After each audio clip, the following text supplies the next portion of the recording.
ክርስቲያኖች ደግሞ የጾም እምነት ሊመጣብን ነው ብሎ በቃ ቤተ ክርስቲያኒቱ ሰዎችን የምታድንበት ብዙ ነገር አላት። ገዳምን አብያተ ክርስቲያናትን ለመርዳት በግልጽ ቋንቋ ማር አለ ማር ግዙ፣ እዚህ ንብ ያለበት ነው እንደዚህ ነው ብሎ መሸጥ ይቻላል። በረከት ነው ብሎ መሸጥ ይቻላል። እምነት ነው ብሎ መነገድ ግን የቤተ ክርስቲያንን ስርዓቶች ዝም ብሎ እንዲሁ አርቲስቲክ ለማድረግ ነው። ይሄ ፈጠራ እዚህ አይሰራ። በቅዱስ ቤት ለካ ቅዱስ ቤት አይደለም። አያችሁ አሁን ባለው ሁኔታ ተጨባጭ ሁኔታ ስታዩት ከሃይማኖት ይልቅ ሰባዊነት በልጧል። አሁን ባለው ዓለም ላይ የምንቀባው ምንድነው ያላችሁ እንደሆነ እምነት አይደለም የሚባለው ህመት ይባላል። እስኪ በሉት ክርስቶስ የቀባው እሱን ነው። እና አሁን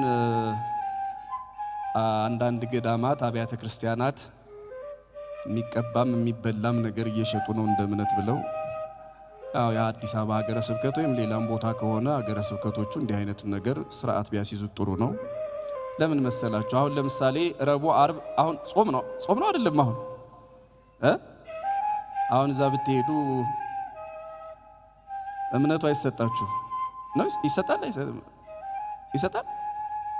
ይሄ ፈጠራ የሚሰራው ሌላ ቦታ ነው። አሁን ወንድሞቻችን እህቶቻችን በዘመሩበት በነሱ ሙያ ላይ የሆኑ ኩል ቀለም ምናምን ይፈልጋል ስራዎቻቸው ላይ አዳዲስ ፈጠራዎች። ቤተ ክርስቲያን ውስጥ ጋር አዲስ ፈጠራ ምንም አያስፈልግም። ተሰርታ ያለቀች ቤተ ክርስቲያን ናት። የምንድንበት ህመት አለን። እናንተም እንዲያው ከቤተ ክርስቲያናችሁ ውጪ የሆነ ነገር ሲመጣ አልተለመደም፣ ይሄ በቤተ ክርስቲያን መምራን አልሰማነውም ብላችሁ እንዲህ አይነቱን ነገር ማስቆም ነው። እንዲሁ ግር ብሎ መሄድ ጥሩ አይደለም። አንዳንዶቻችሁ እርግጠኛ ነኝ ድነንበታል እኮ ልትሉ ትችላላችሁ። እዚህ ውስጥ ልትድኑ ትችላላችሁ። ግን የምትድኑት እግዚአብሔር በእናንተ አለማወቅ እንዲሁ ዝም ብሎ እንደ እምነትሽ ይሁንልሽ እንደ እምነትህ ይሁንልህ ብሎ አደረገው እንጂ ነገሩ ትክክል ነው ማለት አይደለም። አንዳንድ ጊዜ በተሳሳተ ቦታ እኛ አሁን ይሄንን ስንቱን እንናገረዋለን። እንደዚህ አይነት ቦታ ላይ አይሆንም።